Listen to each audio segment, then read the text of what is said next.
Muy buenas noches. Bienvenidos a este nuevo webinar, Herramientas para tu Ministerio Virtual. Vamos a comenzar. Ya ha pasado un año. Estamos viviendo todos la nueva normalidad y estábamos hablando de una tercera y una cuarta ola. Algunos países ya lo están experimentando. ¿Ok? ¿Qué estamos viviendo? Una crisis social, política, económica y hasta espiritual. Y desde nuestro ministerio, como líderes, como pastores, como personas que estamos a cargo de grupos de personas, ¿qué podemos hacer? Bueno, la historia es una gran maestra. La Biblia contiene muchas historias acerca de cómo podemos remontar una crisis. Y vamos a utilizar esta herramienta, la historia, para comprender mejor y sacar enseñanzas que nosotros podemos rescatar para nuestro ministerio. Todo esto le sucedió a nuestros antepasados como un ejemplo para nosotros y fue puesto en las Escrituras como una advertencia para los que vivimos en estos últimos tiempos. Fue lo que escribió el apóstol Pablo a los Corintios. Interesante, ¿no? Bueno, ¿de qué historia vamos a hablar? Vamos a hablar del exilio judío, una de las historias que más lecciones nos ha dejado, si aprendemos a rescatarlas. En el año 586, el imperio babilónico invadió todo el territorio de Israel y se deportó una cantidad inmensa de gente. De un momento a otro, todo cambió para los judíos. Un nuevo país, un nuevo idioma, nuevas costumbres, nueva comida, nuevos jefes, nuevo ambiente, nuevo orden, nuevas leyes, nuevos trabajos, etcétera. Es decir, de la noche a la mañana, todo su contexto cambió. Algunos datos acerca del exilio. El número de deportados fueron 10.000 judíos aproximadamente. Y antes de esta deportación ya se llevó a cabo una anterior. ¿A quiénes se llevó? A la élite y se los llevaron para servir. Una distancia de unos 1.500 kilómetros aproximadamente. El tiempo de viaje, unos 4 meses. Y todos fueron caminando. Nadie fue en condiciones, digamos, buenas, ¿no? Era un camino rústico, un camino árido y a través del desierto. Y el transporte a pie y solamente la gente especial, la del ejército babilónico, en caravanas. Recuerden que se iban llevando también todos los tesoros, todas las riquezas y todos los bienes que habían podido expropiar. Ahora, ¿cuál era el contexto? ¿Cuál era la situación de los judíos en este momento? Una gran crisis social, política, económica y espiritual. Vamos a tratar de analizar y entender esto. ¿Qué perdieron con el exilio? Cuando esto les cayó encima, miren lo que pasó. Perdieron su templo. El templo era el símbolo de identidad, el único lugar oficial de culto. El peregrinaje era constante. No existía otro lugar donde pudieran reunirse. Tenía que ser solo en el templo, solo a través del templo y a través de la organización del templo. Hasta el exilio, esa era la regla, esa era la norma. Bueno, no más templo. Su religión consistía en sacrificios, en oraciones, en enseñanzas y en seguir las tradiciones de la ley. Pero principalmente lo que caracterizaba a la religión judía eran los sacrificios, sobre todo en el templo, la compra de animales, el sacrificio y todo el cuerpo sacerdotal que estaba alrededor de estos sacrificios diarios. Se acabaron los sacrificios, no más sacrificios. Recuerden, el templo fue destruido, los sacrificios se acabaron. Y el sistema sacerdotal de los levitas y toda la administración de todo lo que significaba este gobierno, esta especie de administrador de todo el pueblo judío, también se acabó. Arrasaron con todo, destruyeron la ciudad, destruyeron todo lo que había y dejaron solamente a la gente más pobre. Cuando los judíos estaban ya en Babilonia, reciben un mensaje del profeta Jeremías.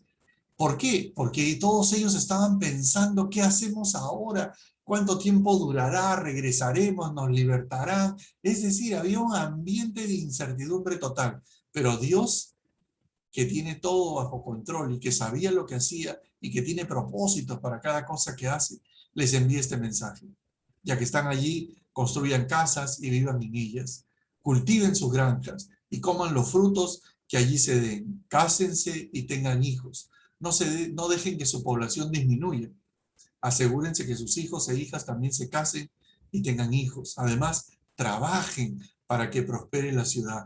Rueguen por Babilonia, pues si la ciudad prospera, también ustedes prosperarán. No se dejen engañar por esos profetas y adivinos, porque habían corrientes que les decían que todo esto iba a cambiar, que iban a regresar pronto. Ustedes van a vivir unos 70 años en Babilonia. El mensaje lo podemos sintetizar en una sola palabra. Dios les estaba diciendo, adáptense. Ahora, así como un árbol se conoce por su fruto, así también una buena gestión se debe evaluar por sus logros y resultados. Vamos a hacer un análisis 70 años después. ¿Qué pasó con este pueblo? ¿Qué hicieron?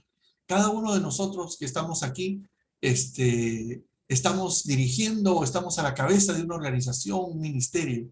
Y cuando pase esta pandemia, se va a evaluar lo que hemos hecho, se va a evaluar nuestro trabajo y nuestros logros o resultados son los que van a decir cómo reaccionamos frente a todo eso. Hagamos un paralelismo y ahora analicemos. Después de 70 años, miren todo lo que hicieron los judíos en las condiciones en las cuales se encontraban, para aprender que una crisis la tenemos que remontar. De una crisis tenemos que sacar lo mejor. En primer lugar, nació la Biblia. Babilonia era una influencia tecnológica en todas las naciones. Ellos tenían escritura, historia, ellos tenían arquitectura, ellos tenían grandeza, ellos tenían conocimiento, y todo esto influenció en el pueblo judío. Cuando ellos fueron a vivir a Babilonia, todo este conocimiento, toda esta experiencia influyó directamente sobre ellos. A los judíos se les permitió ciertas libertades. Bueno, ¿cómo empezó esto de la Biblia? Los sacerdotes y escribas más sabios decidieron editar y pasar la ley oral a una ley escrita. Hasta antes del exilio, lo que predominaba era la ley oral. Todo se transmitía de boca en boca. No había casi nada escrito, salvo unos pequeños documentos.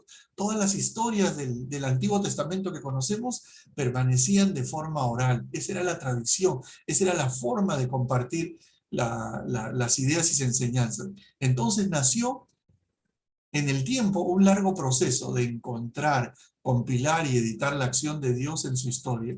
Así es que nace la Torá, que es el Pentateuco. Los 5 primeros libros de la Biblia nacen aquí, tienen como origen ponerlos en papel, ponerlos por escrito a raíz de este contexto. Ellos vieron que otras culturas tenían sus documentos, su historia, sus escritos. Entonces ellos dijeron, llegó el tiempo de cambiar, ya no podemos seguir con la tradición oral, tenemos que ponerlo por escrito. Y esto fue un trabajo que duró muchos años, pero lo lograron. Así es como nace el Pentateuco, en el exilio babilónico.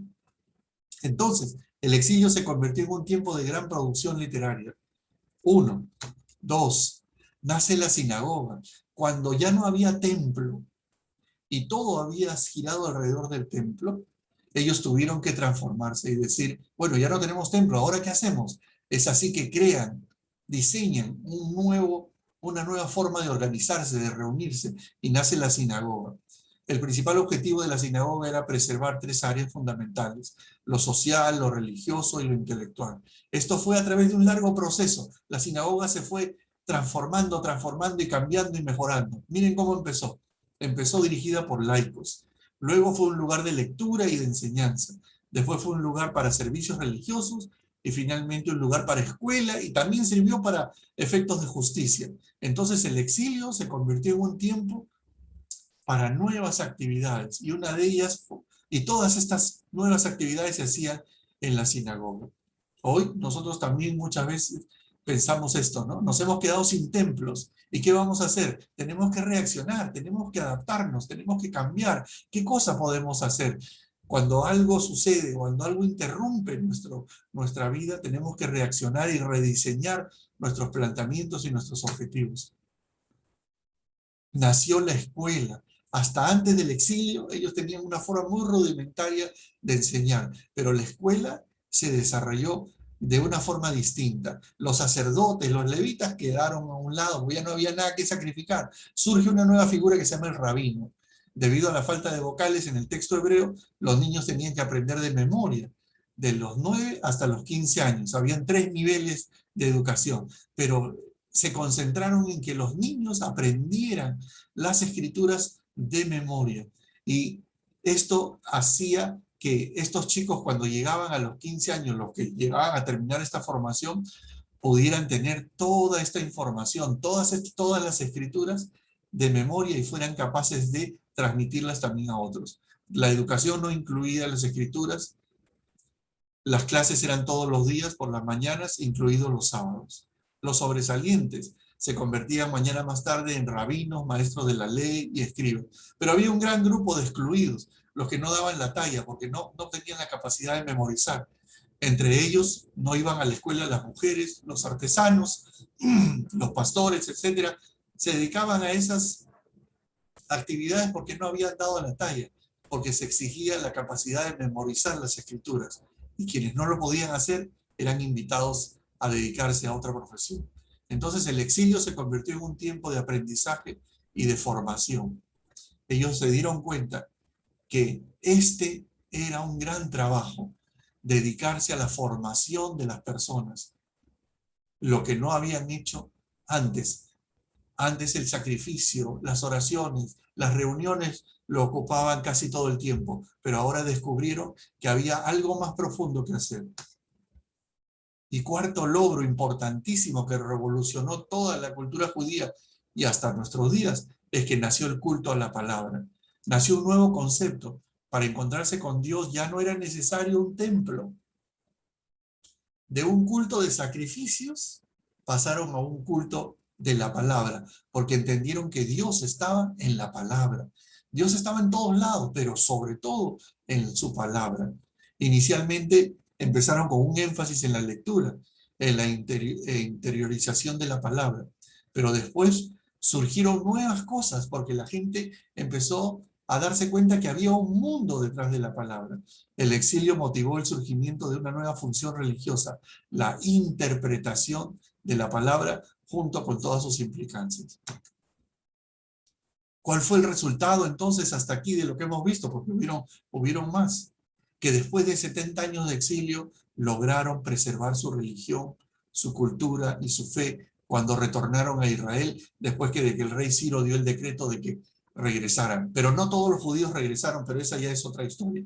El hecho es que, analizando la gestión que desarrollaron estas personas, tuvieron logros, tuvieron éxitos, pero sobre todo lograron preservar lo más importante, su cultura, su tradición, y todo lo que estaba escrito empezó a llegar a todos los demás pueblos. Esto nos deja una gran lección, que para enfrentar una nueva realidad necesitamos adaptarnos. El pueblo judío comprendió que adaptarse también significaba ser flexibles, prepararse, incorporar y renovarse.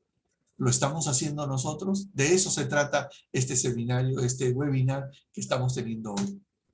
La sociedad bíblica tiene una misión importantísima: alcanzar la palabra de Dios a los habitantes del Perú. Y para hacer esto, ahora estamos poniendo mucho énfasis en la interacción bíblica. ¿Qué cosa es interacción bíblica? Es leer, oír o ver las Sagradas Escrituras y meditar en lo leído, oído o visto. Esto implica la voluntad, el intelecto y los sentimientos y la guía del Espíritu de Dios. Pero este gran propósito que tenemos tiene un pero, que nuestras audiencias han cambiado. Ahora estamos hablando de un público digital. Los jóvenes, los adolescentes y hasta los adultos, todos hemos entrado a ser parte de este mundo digital, pero todos estamos interactuando con este mundo digital de formas distintas. Los jóvenes de una manera, los adultos de otra manera, las personas mayores de otra manera. Tenemos que conocer a nuestras audiencias y cómo están interactuando con este mundo digital para, a través de estas herramientas, poder brindarles el mejor servicio. Por ejemplo, la palabra de Dios ha cambiado. Nosotros hemos trabajado diferentes formatos de Biblia para diferentes públicos, pero ahora tenemos el formato digital y la Biblia está llegando a través de lo digital. Eso es un cambio revolucionario que estamos haciendo y que va a seguirse dando. Esto ya no se va a detener. Antiguamente, antes del COVID, poníamos mucho énfasis en nuestro local, nuestras reuniones, el vernos, el relacionarnos, el tener nuestros cursos, clases, eventos, cines, conciertos, etc. Pero cambió todo esto por la pandemia. Entonces nuestros esquemas y modelos y formas de trabajar y comunicar hoy han cambiado. Ha nacido un nuevo ministerio dentro de la sociedad bíblica, el ministerio virtual, porque esta nueva normalidad requiere que seamos flexibles, que nos preparemos, que incorporemos nuevas herramientas y que nos renovemos. Bienvenidos al webinar Herramientas para tu ministerio virtual. ¿Qué es lo que vamos a ver ahora con toda esta introducción? Plataformas virtuales de interacción bíblica, y las vamos a conocer cada una. Esta es la plataforma de la SBP. ¿Para qué sirve? ¿Qué cosa hay? ¿Qué tiene? ¿Cómo pueden acceder a eso? Todo lo vamos a conocer ahora. La plataforma Right Now Media. Todos los contenidos fabulosos que hay en esta plataforma para las iglesias, para el ministerio. ¿Cómo acceder a ello? También lo vamos a conocer hoy día. La plataforma Lea la Biblia de la Sociedad Bíblica Peruana, con la cual podemos leer, estudiar, hacer textos comparativos. Es una herramienta fabulosa para el estudio bíblico y todos podemos acceder a ello. Y finalmente la plataforma Teleios, para la capacitación, la formación profesional, llamémoslo así, del estudio bíblico. Estas 4 plataformas las vamos a conocer hoy día. Y también los recursos multimedia para grupos de estudio. Herramientas que vamos a poder utilizar para nuestros grupos, para nuestras iglesias, para nuestros ministerios. Y cómo contribuir con el ministerio bíblico de la Sociedad Bíblica Peruana. Bueno, bienvenidos y vamos a comenzar con este webinar.